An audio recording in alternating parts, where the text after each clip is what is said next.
இந்த அம்பாள் இருக்கிறதுக்கான உண்டான விஷயங்கள் எதனால இருந்ததுன்னா, அந்த காலத்துல அவங்க சூளமா வைத்து திரிசூல வழிபாட்டுல இருந்த அம்பாள் இந்த அம்பாள் திரிசூலமா இருந்து வீடு கட்டுவதற்காக சில ஏற்பாடுகள் பண்ணியிருந்தாங்க. அப்ப வீடு கட்டும் போது அது தடைகள் ஏற்பட்டு அதுல இருக்கக்கூடிய விஷயங்களை அவ தன்னுடைய சூளமா இருக்கக்கூடிய சக்தி ரூபத்தை அடக்கி தன்னுடைய விக்கிரகங்களை இங்க பிரதிஷ்டை செய்யப்பட்டது. வளர்பிற பஞ்சமிக்கு ரொம்ப விசேஷமாக இருக்கும். உங்க கையினாலேயே உற்சவர் மூர்த்திக்கு அபிஷேகம் செய்து, அங்க இருக்கக்கூடிய உற்சவர் மூர்த்திக்கு அபிஷேகம் செய்து வழிபாடு செய்யலாம். திருமண தடை நீங்கும், ராகு தோஷங்கள் நிவர்த்தியாகும். இந்த கலியுலகத்துல வராகியினுடைய வரலாற்றின் ரூபமாக இருக்கக்கூடியது. தஞ்சாவூரில் இருக்கக்கூடிய அம்மா தன்னுடைய வடிவத்தின் அமைப்பின் பிரகாரம் இருப்பால், எல்லா இடத்திலும் சூளம் ஏந்தி இருக்கக்கூடிய அம்பாள். ஆனால் இங்க கடம் ஏந்தி சாந்த சக்கரம் சுதர்சன சக்கரம் ஏந்தி இருப்பால் வேண்டிய காரியங்கள் தடைகள் எல்லாரும் அகலும். இங்க தேய்பிரை பஞ்சமியில பொருளாதாரத்திற்கு உண்டான விஷயங்களுக்கு உள்ளவங்க தேங்காய் விளக்கு தீபம் போட்டா சிறப்பு. 21 தீபம் போட்டீங்கன்னாலும் ரொம்ப சிறப்பு. நம்ம எண்ணிய காரியங்கள் நடக்கும்னு சொல்லுவாங்க.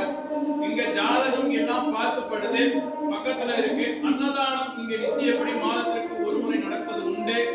அதுல அன்னதானத்திற்கு நீங்கள் எதுவும் கொடுக்க வேண்டிய கூட அதை டொனேஷன் பண்ணிக்கலாம்.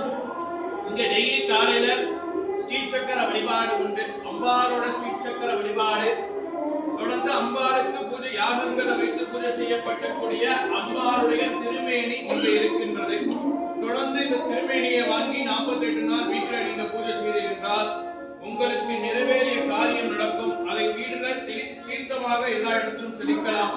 அப்பொழுதும் வீட்டில் சங்கடங்கள் நிவர்த்தியாகும். அம்பாளுக்கு ருத்ராட்சம் இருக்கு, அந்த ஆமை வடிவமாக இருக்கு. வீட்டுல ஆமை வந்தால் தரித்திரியம் இந்த மாதிரி சொல்லுவாங்க. ஆனாலும் இந்த இடத்துல ஆமை வந்து மகாலட்சுமி கடாட்சமூர்த்திகா இருக்கா. இந்த ஆலயத்தின் சம்பிரதாயப்படி முதல்ல மகாலட்சுமி வழிபாடு செய்ததுக்கு அப்புறம் தான் பின்பே அம்பாளுக்கும் முருகருக்கும் இருக்கக்கூடிய எல்லாருக்கும் பூஜைகள் நடக்கும். காலை சரியாக 6 மணிக்கு நடை திறக்கப்படும். தொடர்ந்து 8 மணி வரை நடக்கும்.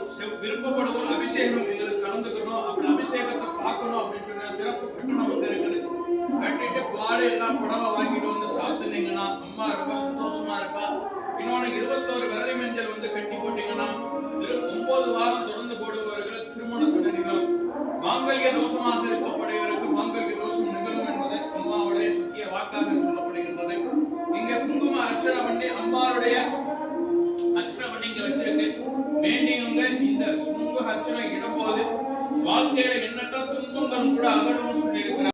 தீர்த்தம் என்னன்னு கேட்டீங்கன்னா, அந்த தீர்த்தம் வளர்பிற பஞ்சமிக்கு வரக்கூடிய தீர்த்தத்தை எடுத்து வச்சிருப்போம்.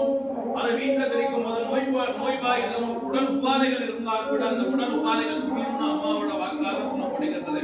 தொடர்ந்து நீங்க வழிபாடு பண்ணீங்கன்னா இடம் தான் நீங்களும் அவ்வளவுதான். வேற அம்பாளுக்கு குறிச்சு இந்த கயிறு எல்லாமே